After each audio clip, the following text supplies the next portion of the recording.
So Chris, thank you so much for talking to us today. Pleasure. Brilliant. So Labour have just come into power after 14 years of, I can't say Tory tyranny, but let's say Tory tyranny. I think that's probably about right, so we won't contest that. Perfect. So how are you feeling about the kind of future of, environmental issues and conservation? Well, it's early days, and I think we need to be necessarily optimistic, because whoever comes into power with such a powerful majority, they have the opportunity to do some things that we hope they will.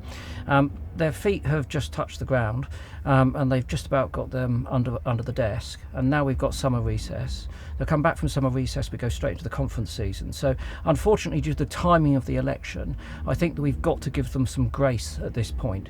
I think that people like Ed Miliband have come in and they've made some decisive announcements, maybe not all of those that we wanted to hear, but as I say, they've been rushed off their feet to try and get something done before the recess, so I think that's good.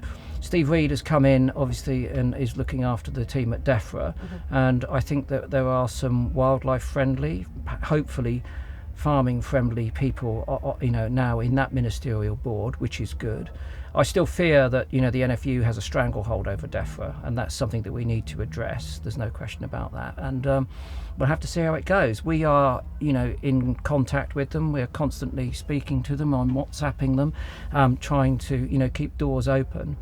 Mine is a slightly more difficult position than some, because obviously I will liaise with them and I will go with agendas and ideas and be internally lobbying, but at the same time I'm a very keen supporter of the protest movement, because I do think that we need to, whatever happens, make sure that we compel them to understand the need for urgency when it comes to all of these sorts of things.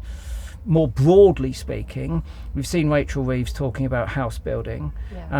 We need new houses. I'm a 63-year-old who has a stepdaughter that spends some of her time squatting in my house.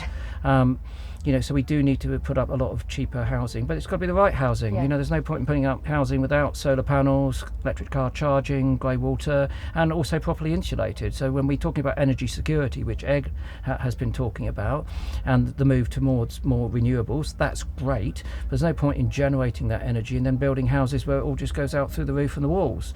So I hope at some point they will all metaphorically sit around the table and think, how can we do this to get the best possible result?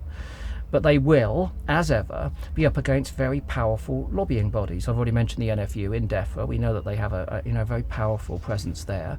And then, of course, the house building fraternity are very powerful, and they do everything they can to put off until the last minute introducing anything that would impinge upon their profits. And then lastly, of course, we've got the energy sector. And we think that that it hasn't been officially said, has it? But it's officially taken for granted now that they will honour their manifesto pledge of not granting any more licences for oil and gas drilling.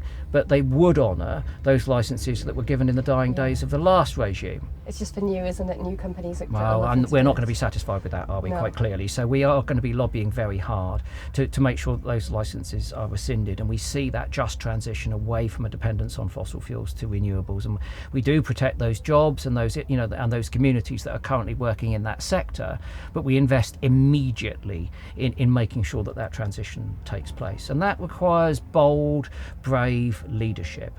And as I say, at the moment we've got to be optimistic that we'll see that happening. We don't hear enough from Keir Starmer, I don't think, about the environment, biodiversity, animal welfare, etc. But beneath Keir Starmer, there are people who I think are well placed to do it. I'm a fan of Miliband's, I'm a fan of Steve Reed's, I'm a fan of Kerry McCarthy's. There are people in there who I can tell you without a shred of a doubt are very committed to their cause. The question is, will this government let them exercise their need to address that cause? No, I think that's a good point. I mean, I know with the 2 children benefit cap, I was really sad to see those who didn't abstain, who shared their views and put their voice across, immediately dismissed, and I didn't. Well, I mean, again, it was a bullying. I mean, I think that, not a good sign, if I'm honest with you. It didn't look good to me. What it said was, we've got a big enough majority, we don't need you. Well, John McDonnell is one of the most senior politicians. He's a very decent man. He's always stood for fundamental core values within the Labour Party. So to see him suspended was really, really disappointing. Agreed. I felt the same about Zara Sultan. Of course. Brilliant. I think she's absolutely fantastic. And did you hear her speaking the following day on the Today programme? Eloquent, to the point, uncompromising, young, ambitious. I mean, what a brilliant, taste of hopefully a cohort of MPs like her, who are young and who won't be compromised by the whip, by the party line. And they will. And I mean, the key thing I heard from her was that she'd been elected by her constituents to represent her constituents, and that's what she was doing when she made that vote. So all credit to her as well. I thought she was brilliant. I do. I think she's great. I mean, you talked then about a lot of the kind of lobbying and policies and things like that. For you, especially over the next sort of few years as Labour in government, what are the kind of key areas that you're going to focus your attention on? Well, we've been meeting this week about that, and I think that one of the things that we can justifiably accuse our sectors of, so environment and particularly, nature conservation, is that we've been tinkering around the edges. It's not that we don't have a portfolio of means of addressing those issues. We've got a toolkit that works, and we've shown and demonstrated it works. We've tried and we've tested it. So within the field of conservation, for instance, we know that we can rebuild habitats, we can reintroduce species, rewilding is working. That's been tried and tested largely by private individuals, but it is working.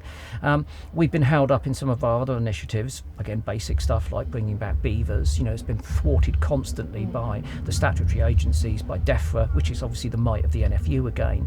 So I think that, I'm optimistic that we've got the methodology.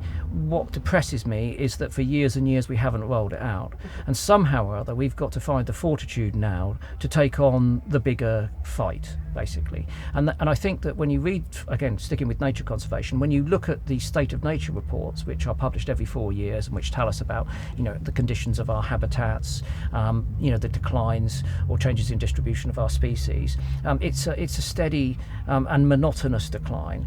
We're one of the most nature depleted set of nations anywhere in the world. We've got 13% woodland cover. We've got 1 in 6 species or endangered monitored species are threatened with or in danger of extinction. It's a mess. We're going to hell in a handcart. Every one of those reports outlines that the principal problems driving terrestrial biodiversity loss of our wildlife, are farming and forestry, and that we need grassroots reforms there. Now, we're not talking about farmers here, we're talking about farming policy. And unless we pluck up the courage to take on and restructure that farming policy, then we can kiss goodbye to our skylarks and our wood warblers and our butterflies and everything else. And already this year we've seen a 70% decline in our insect species that has been reported over the last 20 years. There are less butterflies than I've ever seen, and that's, again, at this point, subjectively what we're hearing from the field observations. We're in deep trouble. We've got to act. And again, messing around with a few nature reserves or doing things in our back gardens is not enough. We've got to be bold and we've got to step up. And I worry that the environmental and conservation NGOs don't have the stomach for that sort of fight. So if they don't, then we've got to do it, basically. That's what it comes down to. And that brings us into another arena for discussion, which is protest. Because, we've seen in the last couple of weeks draconian prison sentences inflicted on peaceful, 5 years, right? 5 years, 5 years and 4 years. It's just appalling. And at the moment, everyone's distracted because it's climate activists. But what they forget is those laws that have been drafted would apply to people who were complaining about the right to strike, gender rights. It could be anything. Absolutely anything. It's not focused on climate activism. It just happens to be at this point in time. So all of these people who, constantly proclaim their annoyance and disappointment with the actions of Just Stop Oil, okay, you don't like them. What about when you want to strike for more pay and you want to take to the streets and they start arresting you and jailing you for 5 years? People are not seeing what the root cause of that problem is, and it's really disappointing. So again, behind the scenes, we're working really hard to put pressure on the new government, early days, Yvette Cooper, Liberty, obviously in negotiations with her, on what happens to, Braverman's tinkering with that law. So yeah, a lot going on, but it's scary times, basically. It is, but I think you're right. People need to kind of coalesce and come together, like in a grassroots way again. And hopefully, I'm hopeful. I'm hopeful that will be something that's more possible under Labour. you know, you mentioned a long time ago, like, you know, if you care, if you give a damn, then join Extinction Rebellion. Yeah. You know, if you're looking to help, like, join charities, do outreach, find ways to protest. Yeah. And Well, I think the world would be lost by a lot of good people doing nothing. absolutely. That's, you know, it's an old expression, but it rings true. So, you know, if you care, stop moaning about it over a pint in a pub and actually start doing something. You know, and I think we've all got to say to ourselves, this is a time where we have to up the ante, as my father would say. You have to think of, if you're comfortable at a certain point in terms of what you're doing, you know, in terms of activism, and activism can be feeding the birds in your garden, let's be clear, you know, it's not gluing yourself to the pavement. But I think we've all got to challenge ourselves now to step up a rung. We've got to push ourselves, because at a certain point in the future, and it's a point that I've reached already, I've got to justify what I have or have not achieved. And as we reach, you know, as the crisis escalates and as people get older, you know, if you've got time to contemplate the fact that you didn't do enough when you really needed to, then that's not a burden that you won't want on your conscience, and our species doesn't deserve on its. So I do think that this is a time for action, and I do think that in a very perverse way, those draconian sentences which have been given to those protesters has enraged people far away from Just Stop Oil.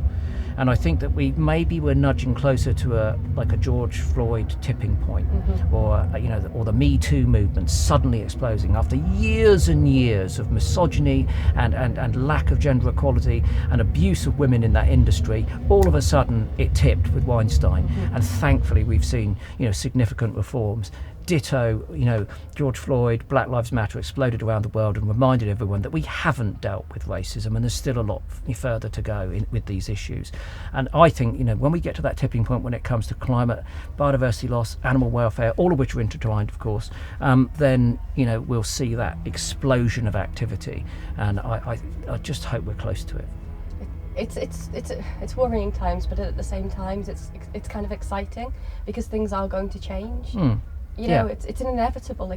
Everything's failing. You know, we've seen that from the education systems, from the healthcare systems. We're in such a different position than we were 20 years ago.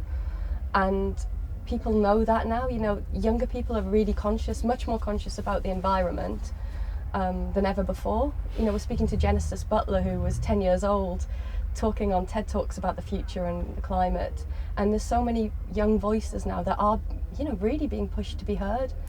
Yeah. Well, I mean, I think when it comes to young people, one thing that continues to irk me is when I hear people saying, we're listening to young people. We've got a committee of young people, and they come and speak to us, and we listen to what they've got to say. I'm fed up with listening. I think it's time for us to empower those young people. It's time to give them part of the decision-making, you know, opportunity. Because the key thing about young people is they see clearly, they speak clearly, they're unencumbered by the politics of life, and they're not risk-averse. That's at the core. They're not risk-averse. They will do those bold, brave things because they simply don't know better. And invariably, you know, from my experience, when you give them the ability to do that, you get more good out of it than you get bad.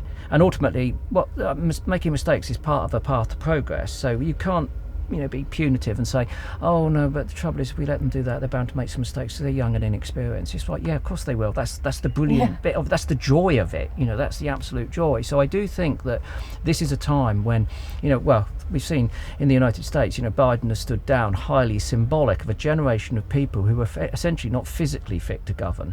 I'm also thinking that there are generations of people who are not mentally fit to govern. And that, from my point of view, you know, in a sort of, I don't know, simplistic, idealistic way, you know, I think there ought to be a sort of a maximum age to being a decision maker.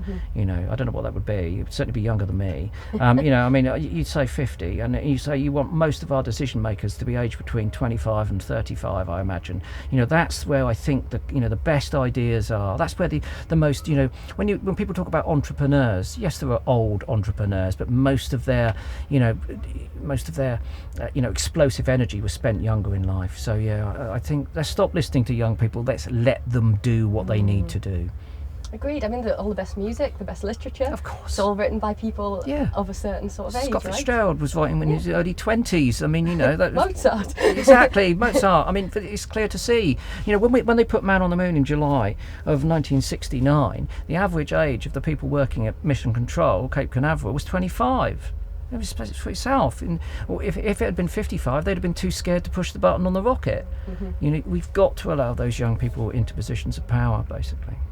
Brilliant. What kind of things have you got planned then over the next few years? I mean, are you going to be looking at, what are your plans really? Well, we've got to stop tinkering around the edges, I think. Yeah. I mean, there are a few pet campaigns that I've got that I want to continue with, and they're not going to save the planet, save the world, or save wildlife in the UK, but I am committed to them, and I'm committed to them because they're a lifelong thorn in my side.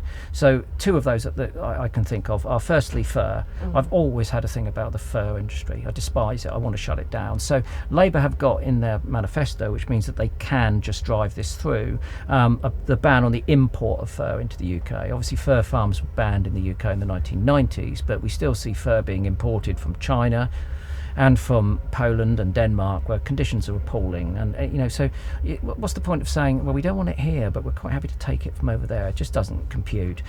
So that's one thing that I'm really keen to sort of put to bed, basically. And if the UK leads on that, then hopefully we'll get traction in Europe. I know we're no longer part of the European community in that way, but influence is important. Social influence is important. It doesn't have to be political. And the other thing, as I say, on these sorts of small issue things is fox hunting. I just absolutely despise fox hunting. I always have. And I'm really keen to take this opportunity again. It's in the manifesto. They want to ban trail hunting. Let's make sure they do. Let's make sure that is very much the beginning of the end for that barbaric nonsense. And we really want to see that taken out of the equation. So those are things that I'll be working on, but they're not planet-solving issues. I think we've got to focus. Again, I was talking to my campaign partner this week, Emma Smart, and a few other partners that we're working with. We're going to have to take on the big fights. I don't think that the NGOs are going to do it. We've got to take on farming. We've got to take on that oil industry. We can't be satisfied that Miliband's not going to give any more licenses. We've got to try and make sure that Rosebank is shut down. And that means that we've got to explore what the onus is now on the current government, given the impositions of the former government. Are there contracts? What's it going to cost to get out of them? And we know that there have been treaties that have been used in Europe that have left signatories in dire trouble financially, and it's not easy to pull out. But we haven't got a choice. We've been given 5 years by the climate scientists to get our act together. So again, I think we've got to look at those big issues. And again, when it comes to biodiversity, looking at the UK, I think we've just got someone's got to take on farming policy. It's the key thing. It's 86% of that landscape out there, which is meant to be green and pleasant, isn't, because it's poorly farmed. And once again, I'm not talking about farmers, I'm talking about policy. And there are plenty of farmers out there who are farming that landscape in a sustainable way, which gives hope to future generations of farmers and future generations of that will have food security. But the big ag, with all of its dependence on chemicals and its total reluctance to deal with things like animal agriculture at industrial scale, we've got to just take it on. We've got to take that fight. I don't think anyone else will. Agreed, and you've got to prepare them as well for future farming, which is going to look towards more sustainable methods and move away from what is just the awful show that we have now with the factory farming. Another thing as which well, is growing. It's crazy. We're getting zero farming and mega farms like the US. It's going backwards in some respect. And they're still putting in applications for these massive chicken farms in areas where the chicken farms are basically destroying the ecology of the local rivers. And chicken farms are a perfect example, I think, where we can show how all of these things join together. So if we consider the chicken farms on the Wye, firstly, Amazon is being cut down. So it's deforestation overseas on a massive scale to grow soy. 85% of that soy goes to China to feed pigs, but a considerable proportion of that comes into the UK, into the port of Liverpool, where it's transported down the M6 and the M5 to the Wye, where it's fed to chickens that are living in sheds where they never go outside, 10,000 birds, size of a piece of A4 paper each, a breed of chicken which is designed to reach maturity in 5 weeks, scrabbling around in its own shit. It's a horrible existence, shouldn't be happening, and that's the welfare issue. And then, of course, all of the excrement from those birds is taken out, spread on the fields. We've got increased rainfall due to the climate breakdown caused by the deforestation of the Amazon. Here's the circle coming. That gets washed into the River Wye, which is entirely eutrophicated, and it's all but a dead ecosystem. And that's where you get that join between environment, Biodiversity loss, Amazon totally destroyed. Okay, at River Wye, biodiversity totally destroyed, and animal agriculture practices that are unsustainable. And that's why I don't think we can consider these things in isolation. We're missing a trick if we do. We want to solve those chicken welfare issues. We've been on the chicken, the Better Chicken commitment for some time. We've got more than 300,000 signatories asking people. We've had successes at some supermarkets. But we've got to communicate to people that that industry is only sustained by massive deforestation of the Amazon. And every time you buy a cheap chicken, you're part and parcel of basically destroying the River Wye catchment in terms of its biodiversity. Yeah, to contribute. Even the smallest thing you do without thought is a hugely contributing factor. Yeah. I mean, there's things like when Seaspiracy came out, just as an example, so many people started connecting the dots between, oh, this poor man's life has been ruined because of this, or however you go into it, it's destroyed the seas. We've got dead zones now. There's overfishing. There are literally pirates. Paul Watson's now been arrested. You've got all of these things going on, and people, only when it's packaged in that way did they go, oh my God, this is a huge supply chain issue from start to end. Yeah. So if you can connect all of those dots in a way that people cannot look away. Yeah. And again, but I mean, we need to get people to look. So I think we have to be really clever when it comes to our protest in whatever form that has to be. And again, that's not necessarily about throwing paint or gluing yourself to things. You can be an economic protester. I mean, one of the key things I say to people, they say, what's the biggest impact I can have today? And it's change your bank. Stop giving money to people that invest everyone's money in fossil fuels, weapons, and so forth. So, that's a form of protest, an economic protest. So in terms of how we shape that, I think it's really important that we stick to what I call the 3 M's. Firstly, motivation. What's our motivation? Well, our motivation is that we listen to the scientists, and the scientists tell us we're in deep trouble. We're in deep trouble because the climate's changing more rapidly, we're reaching all sorts of tipping points, it's becoming increasingly unpredictable what's going to happen next. That's scary. Biodiversity loss. Well, without functioning ecologies around the world, or a functioning global ecology, we're not going to have any food. That won't work. So that's pretty critical as well. So we've got the motive there, and our motives are pure. We want to see positive changes as rapidly as possible. And then it's the method of protest. How do we shape a method of protest which allows us to deliver the critical 3rd M, which is the message? And I think at the moment with some of our protests, what's happening is that we are well motivated, and no one would argue with that. But the method is what gets all the media attention. They never promote the message. So we've got to be smarter in terms of the way that we think about shaping those forms of protest. If we're going to campaign to shut those chicken farms down and improve standards of chicken welfare, at the moment we've been doing that for, years and years. And I'm not knocking the efforts of Compassion in World Farming and Open Cages, Humane Society International, all have worked really, really hard on that, but it's still going on. So let's not continue to do what we're doing. Let's think of other ways that we can find an influence to get that message over, to change people's lives so they can change their practices. I think we just got to be smarter more quickly, basically. Brilliant. Thank you very much for chatting to me, Chris. No, it's a pleasure. It's been Thank really you. Nice. Hopefully we can be a little bit more optimistic and kind of galvanise our efforts. Do you know, I am optimistic. Yeah. There's no question of that. If I thought that we didn't have the capacity to adapt, I mean, I don't see the world looking like it looks like now in years to come. I see it looking different, but it doesn't have to be destitute. We do have that toolkit for recovery. We know what we've got to do. We've got to keep the fossil fuels in the ground. We've got to eat less meat. We've got to, and make sure that we farm with biodiversity in mind. We can join all of those things together, but we've simply got to do it now. Yeah. And I think that being able to convey that sense of implicit urgency is also part of what we need to be doing in the forthcoming months. And that does mean that as much as we look forward to working with this government in an optimistic way, and we give them a chance to get started, which they haven't had that chance yet, I can't imagine that we won't need to be asking them to do more than they want to, because let's face it, the Tufton Street think tanks, where all of that big oil money is, they haven't shut up shop. They're just thinking, how do we deal with this new body of people? So, it's going to be tough. It's the fight of our lives. I think it's the fight for life. But I'm optimistic that we'll come out the other side and things will be different, but they will be essentially better than they are now.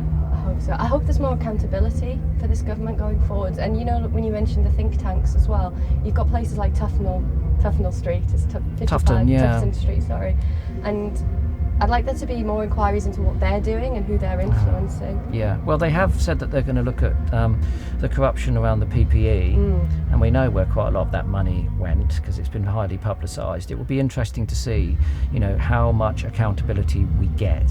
But you're right. I think we live in a world now where one thing that's missing is accountability, and it's not just within politics, it's within many branches of our lives. People don't want to make decisions because they don't want to be accountable. That's another problem that we face.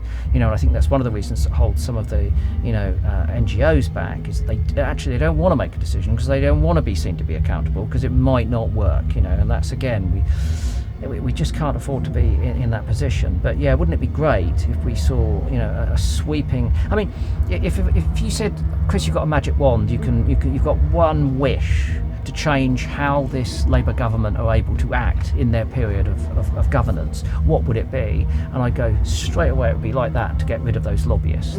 I think lobbying is an insidious evil, where we allow access to decision making from people with corrupt vested interests. How's that a democracy? It can't possibly even parade as one in any way, shape or form. It's a masquerade. So I think we've got to get a handle on that lobbying, and that brings me right back to the beginning when I was talking about DEFRA and the NFU.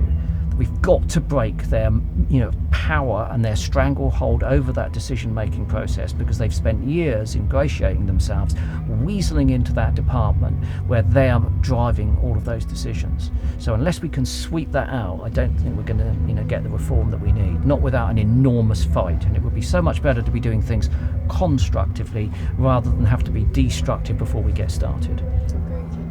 Lovely. Thank you again. Thank You're you most so welcome. much for talking to me. You're most welcome. It's great here, though, isn't it? That's great. Yeah, Camp this is out. all right. This is nice. Do you know what? It's one of those things. Every now and again, you need a fix, don't you? Whereby you go somewhere and you think it's not just me. There are actually other people out there with the sort of commonality of views and purpose, and they get it, And you wander around here, and there's an enormous diversity of people, obviously, but there is a sort of a sense, an aura, if you like, of people who have thought it through and they've made decisions and they're heading in the right direction.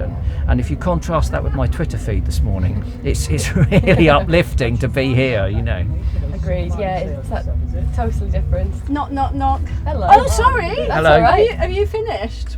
Yeah, I think we have. I think we have now. Yeah, we have now. We certainly- now.